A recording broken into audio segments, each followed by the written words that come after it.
ETF index mutual funds నేర్చుకుని stock మార్కెట్లో రాణించాలనుకుంటున్నారా? వెంటనే ఈ నెంబర్కి కాల్ చేయండి. నమస్తే, welcome back to Suman TV. నేను మీ సంజయ్. ఈరోజు మనతో పాటు ఉన్నారు AMFI register mutual fund distributor PS Chandrashekar గారు. ఆయనతో మాట్లాడి కొన్ని విషయాలు తెలుసుకుందాం. నమస్కారం సార్. నమస్తే సంజయ్ గారు. సార్, మీరు మాకు రీసెంట్గా చాలా వీడియోస్లో చెప్పారు మ్యూచువల్ ఫండ్స్ గురించి, మ్యూచువల్ ఫండ్స్ ఇన్వెస్ట్మెంట్స్ గురించి. అలాగే ఈ మ్యూచువల్ ఫండ్స్ గురించి 4Ps అంటున్నారు సార్. అసలు ఈ 4Ps కాన్సెప్ట్ ఏంటి, అసలు వాటి వల్ల ఉపయోగం ఏంటి సార్, మాకు కొంచెం ఎక్స్ప్లెయిన్ చేస్తారా? మ్యూచువల్ ఫండ్స్లో 4Ps అని ఒక ఇది ఉందండి. ఆ 4Ps ఏంటి అనేది, ఇంపార్టెన్స్ ఏంటి అనేది మనం మాట్లాడుతున్నాం. ఫస్ట్ బేసికల్గా ఏంటంటే 4Ps అంటే ఫస్ట్ P అనేది ప్లానింగ్, ఓకే. రెండో P అనేది పేషెన్స్, మూడో P అనేది పర్ఫార్మెన్స్, ఫోర్త్ P అనేది పర్సిస్టెన్స్. ఓకే. ఇప్పుడు 1 by 1 మనం మాట్లాడుకుందాం అండి. ఏదైనా మ్యూచువల్ ఫండ్స్లో ఇన్వెస్ట్ చేయాలంటే ఫస్ట్ కావాల్సింది ప్లానింగ్ కదా సార్. ప్లానింగ్ చేయాలి అన్నప్పుడు మ్యూచువల్ ఫండ్స్లో ప్లానింగ్ చేయాలన్నప్పుడు ఒక గోల్ అనేది ఉండాలి. కరెక్టేనండి. ఒక గోల్ అనేది ఉన్నప్పుడు ఒక ఇన్వెస్టర్ ప్లాన్ చేసుకోగలుగుతారు. అంటే ఇంత సమయం ఉంది నాకు, ఎంత చేసుకోవాలి ఏంటి అనేది ఒక ప్లాన్ చేసుకుంటూ వెళ్తారు. ఈ ప్లానింగ్ అనేది ఇన్వెస్ట్మెంట్ ఒక గోల్ సెట్ చేసుకున్నారు, ప్లానింగ్ చేసుకున్నారు. ఒక్కసారి ప్లానింగ్ చేస్తే సరిపోతుందా?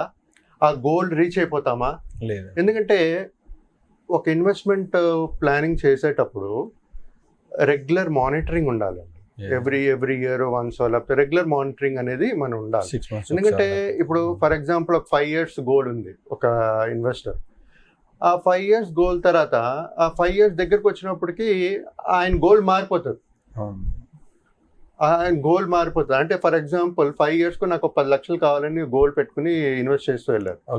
4th yearకి వెళ్ళినప్పటికీ ఆయన గోల్ మారిపోతుంది. అంటే నాకు ఇంకా 10 లక్షలు సరిపోదు, 20 లక్షలు కావాలి. సో అదొక చేంజెస్ ఉంటుంది ప్లానింగ్లో. అది కాకుండా రెగ్యులర్ మానిటరింగ్ అనేది చాలా ఇంపార్టెంట్ సార్. ఇది ఫస్ట్ P అనేది ప్లానింగ్. రెండోది పేషెన్స్ అండి. పేషెన్స్, ఇన్వెస్ట్ చేసినప్పుడు చాలా పేషెన్స్ ఉండాలి. ఇప్పుడు ఫర్ ఎగ్జాంపుల్ తీసుకోండి, ఇప్పుడే మార్కెట్ చాలా వాలటైల్. ఇప్పుడు మన ఇరాన్ ఇజ్రాయెల్ వార్ ఇద్దరు ఇదవుతున్నప్పుడు మార్కెట్ చాలా పడుతుంది.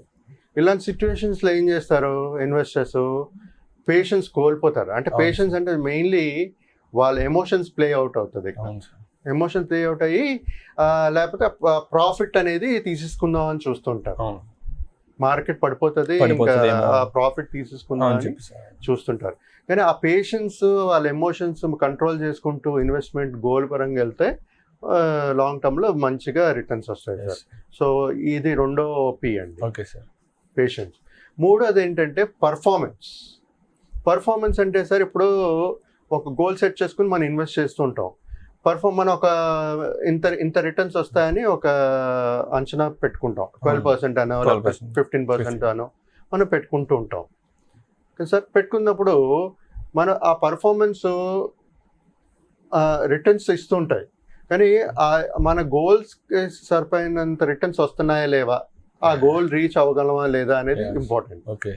ఇంకోటి మెయిన్ ఇంపార్టెంట్ ఏంటంటే రిటర్న్స్ వచ్చేటప్పుడు ఇన్ఫ్లేషన్ బీట్ చేయాలి. ఇన్ఫ్లేషన్ బీట్ చేస్తూ మనకు బెటర్ రిటర్న్స్ రావాలి. ఇది మూడోదండి. ఏది? పర్ఫార్మెన్స్. లాస్ట్ది పర్సిస్టెన్స్ అండి. పర్సిస్టెన్స్ అంటే ఇప్పుడు మార్కెట్ ఏం చేస్తారంటే సార్, వాలటైల్గా ఉండేటప్పుడు లేకపోతే కొంతమంది క్యాజువల్ ఇన్వెస్టర్స్ ఉంటారు. అంటే గోల్ అని సెట్ చేసుకుంటారు, మాట్లాడుకుంటారు, ఇన్వెస్ట్ చేస్తారు, కానీ అంత సీరియస్నెస్ ఉండదు వాళ్ళకి. అంటే ఏం చేస్తారంటే సిప్ స్టార్ట్ చేశారు. ఫర్ ఎగ్జాంపుల్ ఒక సిప్ స్టార్ట్ చేశారు, 10 years స్టార్ట్ చేసే 10 years ఇన్వెస్ట్మెంట్ అనుకున్నారు అనుకోండి. సో వాళ్ళు ఏం చేస్తారంటే మధ్యన క్యాజువల్గా తీసుకుని ఆ సిప్ స్కిప్ చేస్తుంటారు. అంటే కట్టరు, మంత్లీ 1 month స్కిప్ చేయడం. ఆ డిసిప్లిన్డ్, ఇక్కడ ఏంటంటే ఆ డిసిప్లిన్డ్ వే ఆఫ్ ఇన్వెస్ట్మెంట్స్ అనేది ఉండాలి. ఆ గోల్ నిజంగా సీరియస్గా ఆ గోల్ రీచ్ అవ్వాలి అన్నప్పుడు ఇలాగ క్యాజువల్గా తీసుకుని స్కిప్ చేయడాలు. కొంతమంది ఏం చేస్తారు, మార్కెట్ని టైమింగ్ చేద్దామని చూస్తారు. టైమింగ్ అంటే మార్కెట్ పడేటప్పుడు కొందాం అనుకుంటారు, కానీ అది సహజం కాదు సార్. అంటే చేయలేము, cannot time the market. So best way of investment in SIP అండి. అది రెగ్యులర్గా క్యాజువల్గా తీసుకోకుండా రెగ్యులర్గా కట్టేటట్టుగా చూసుకుంటే వాళ్ళ గోల్ అనేది ఈజీగా రీచ్ అవుతారు సార్. మీరు చెప్పింది కూడా కరెక్ట్ సార్. చాలా మంది ఏంటంటే ఇప్పుడు కోట్లు వస్తున్నాయి అంటే నేను మ్యూచువల్ ఫండ్స్ యూట్యూబ్లో వీడియోస్ చూసి పెట్టమంటున్నారు కదా అని చెప్పేసి ఏదో క్యాజువల్గా ₹1000 లేదా 5000 మనకు మంత్లీ పెద్ద అమౌంట్ కాదని చెప్పేసి స్టార్ట్ చేస్తారు. కానీ మధ్యలో స్కిప్ చేస్తుంటారు ఒక 2-3 months ఏం కాదులే అని చెప్పేసి. అండ్ అంతేకాకుండా మానిటరింగ్ అనేది కూడా మార్కెట్ మానిటరింగ్ చేయడం అనేది అంత ఇంపార్టెంట్ విషయం కాదు సార్. ఇప్పుడు చాలా మంది కూడా వింటున్నాను సార్. అదే కింద కూడా కాన్సెప్ట్లో ఈ ప్రశ్నలు వస్తున్నాయండి. ఏ విధంగా అంటే స్టాక్స్లో కూడా వాలటిలిటీని చూసి డే ట్రేడర్స్ లేదా ఇంట్రాడే ట్రేడర్స్ ఉంటారు. ఐ మీన్ ఎవ్రీడే కొనడం సెల్ చేయడం ఇలాంటివి ఉంటాయి. అలా కూడా మ్యూచువల్ ఫండ్స్లో మార్కెట్ పడినప్పుడే కొని మార్కెట్ హైలో ఉన్నప్పుడు అమ్మేయచ్చు కదా అని చెప్పేసి ఆలోచిస్తుంటారు. అది అయ్యి పని కదంటారు అసలు? లేదండి సంజయ్ గారు. ఇప్పుడు మనం మార్కెట్ ఎప్పుడు పడుతుంది ఎప్పుడు పెరుగుతుంది అనేది టైమింగ్ మనం డిసైడ్ చేయలేము. ఓకే, మనం డిసైడ్ చేయలేం. So we cannot time the market. So best వేస్ అండి మంత్లీ సిప్లు వేసుకోవడము, లేకపోతే మీద డబ్బులు ఉండేటప్పుడు వేసుకోవడం, అదే సిప్కి లంసమ్గా యాడ్ చేసుకోవడం అనేది బెస్ట్ స్ట్రాటజీ అండి. Okay sir. ఓకే అండి. సో ఈ మ్యూచువల్ ఫండ్స్లో ఈ 4 P's అనేది చాలా important. Planning, patience, performance, persistence. ఈ 4 అనేది చాలా వైటల్గా ప్లే చేస్తుంది. ఫండ్ బాగా పర్ఫామ్ చేస్తుంటుంది sir. Okay sir, thank you very much sir. మార్కెట్లో వచ్చే ప్రతి ఒక్కరికి 4 points చాలా ఇంపార్టెంట్ అని చెప్పి తెలియజేసినందుకు thank you very much sir.